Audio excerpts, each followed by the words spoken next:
किनभने बच्चाहरूलाई चाहिँ उनीहरूको सुरुमा इम्युनिटी नै हुँदैन, उनीहरूलाई एक्सपोजै भएको छैन होइन।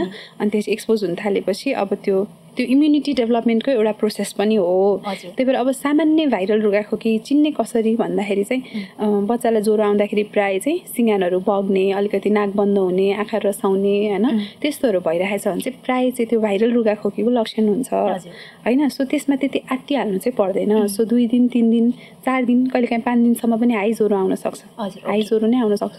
बच्चाहरूमा त अझ 103 104 पुग्न सक्छ होइन। सो त्यसमा चाहिँ तपाईँले के थाहा पाउनु पर्यो भने 100 यदि छोकै छैन ज्वरो भने तपाईँले सिटामोल खुवाउनु जरुरी नै छैन। त्यो केसमा 99 भयो अलिअलि रन्क्यो भन्दैमा खुवाइहाल्नु पर्दैन। 100 क्रस भयो बच्चालाई अलिक गाह्रो हुन थाल्यो होइन भने चाहिँ मेरो बच्चाको वेट कति छ त्यो अनुसार उसलाई सिटामोलको डोज कति हो, किनभने सिटामोल त ओभर द काउन्टर किन्न पाइन्छ नि त। त्यो चाहिँ एउटा थाहा पाइराख्नु पर्यो डक्टरसँग सल्लाह गरेर होइन। सो त्यो थाहा पाएपछि तपाईँले त्यही अनुसार बच्चालाई ज्वरो आयो, भाइरलको सिम्टम्स देखियो भने चाहिँ 2-3 दिन रेस्ट गराउने, घरमा स्कुल नपठाउने होइन। स्कुल किन अरूलाई पनि सर्छ, बच्चाले भन्न सक्दैन, जिउ कल्या हुन्छ, गाह्रो हुन्छ उसलाई होइन।